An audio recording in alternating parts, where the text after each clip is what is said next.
we're going to talk about Samadhi of Suchness. This is from the Awakening of Faith in Mahayana by Bodhisattva Asvan Gosha. What is the Samadhi in Suchness? Residing in our true Buddha nature. How do we achieve this meditative absorption?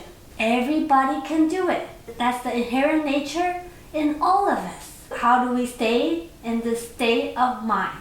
There are actually 5 steps. Number 6 is just the fruition of this cessation meditation.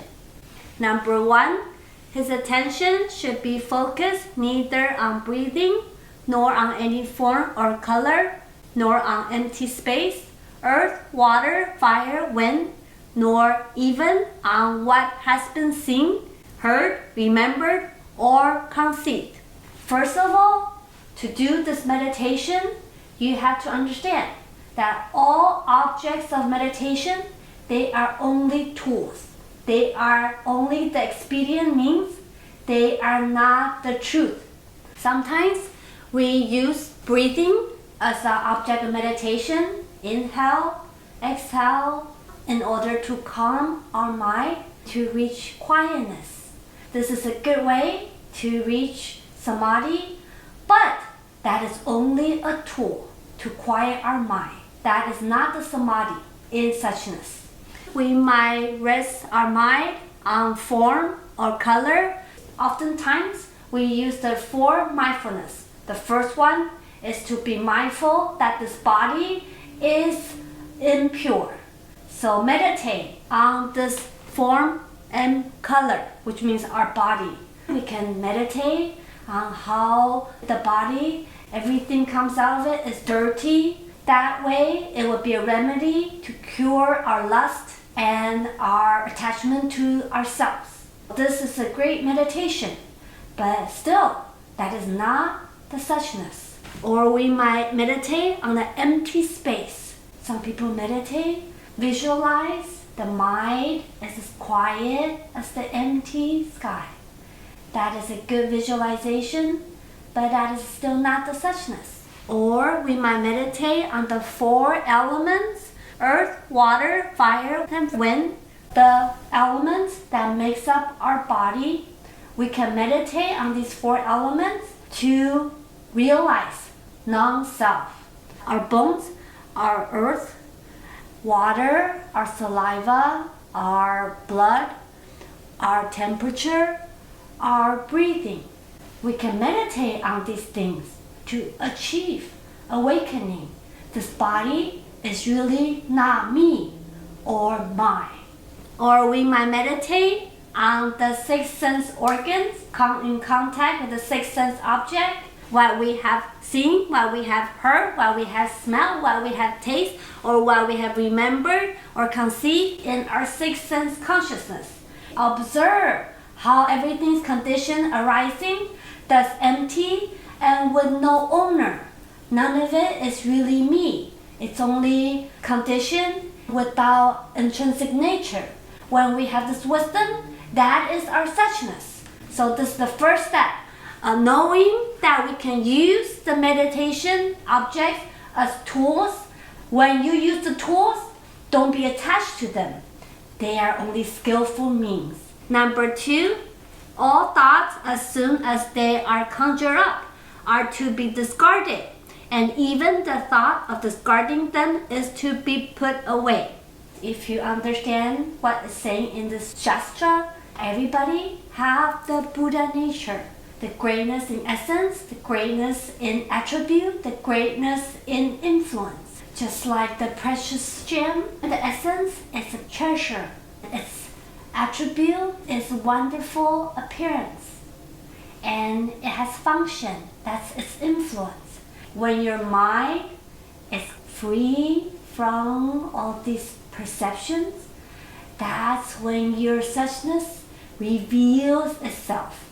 This precious gem will manifest. So all thoughts, as soon as they conjure up, we need to discard them. Good thoughts, bad thoughts, thoughts about the Dharma, any thoughts that come, just let it go. And The key is the second part. Even the thought of discarding them is to be put away. Oh, that's Buddha's wisdom. Putting away thoughts, which is what we've been calling the void meditation or meditation on emptiness. But attachment to this emptiness meditation also need to be let go, because any attachment is away from the true suchness. So the key is to understand to be free from thoughts is actually easy. You don't need to meditate on it. You can be with your true suchness everywhere, anywhere, anytime. You don't need breathing, you don't need any form, you don't need anything. You just need to understand who you really are in your essence. You just have to know it, just like you know your name, you know your existence, you know your being. So this is the second step, letting go of the emptiness meditation. Number 3, and it is not that he should first meditate on the object of the senses in the external world and then negate them in his mind. Although we do emptiness meditation, it's not that we first acknowledge there is an object to be meditated on, such as breathing, such as 4 elements. These senses in the external world are illusory. If you acknowledge them and then negate them in your mind, that means you think they're real and then meditate on them to be empty.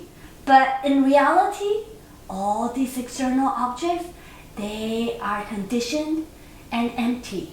It's not that we have to conjure up an emptiness meditation. Everything that is conditioned, they are impermanent. They are forever changing. So how can you rely on them? They are illusory. It's only a delusion of your mind. Even all your objects of meditation. So that is very, very profound meditation. Number 4 is the summary. If the mind wanders away, it should be brought back and fixed in correct thought. This correct thought is that whatever is mind only, and that there is no external world of object as conceived. This is very, very important. That's why I highlighted in red. If the mind wanders away, so anytime the mind wanders away, it should be brought back and fixed in this correct thought. So we call mindfulness. What is this correct thought?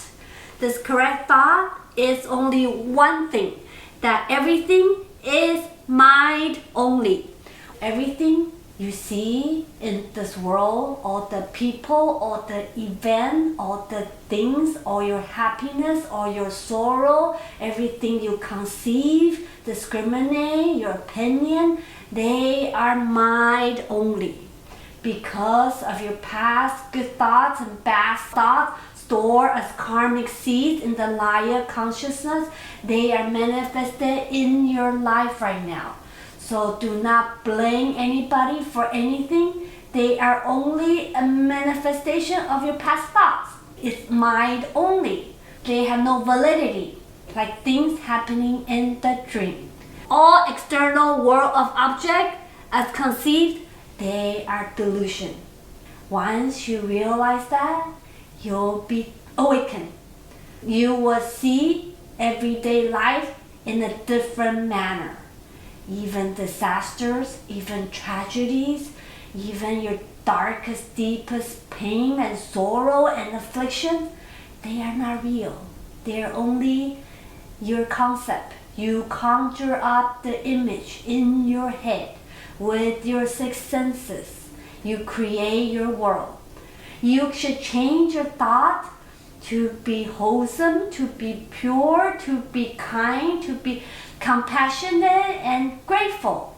Then your life will totally change. That is correct thought. So correct thought, it can mean no thoughts, or it can mean you have all the good thoughts, virtuous thoughts. All the negative karma that's happening in your life, they will minimize. So once you realize everything is mind only, you don't take any of the life situation as reality. In fact, you use them to live in your true suchness and change everything in the world. So now you use them to change your thoughts to create a better life for yourself. Number 5, even this mind is devoid of any marks of its own, which would indicate its substantiality, and therefore is not substantially conceivable as such in any moment. All the objects are illusory. Even the mind, the Laya consciousness, has no substantiality. This mind is devoid of any marks of its own, which means it's not real.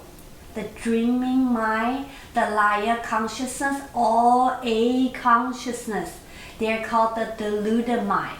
We have the 3 subtle aspects. Activity of ignorance, that's when our Laya consciousness start working. It was the suchness, but now it's the Laya consciousness.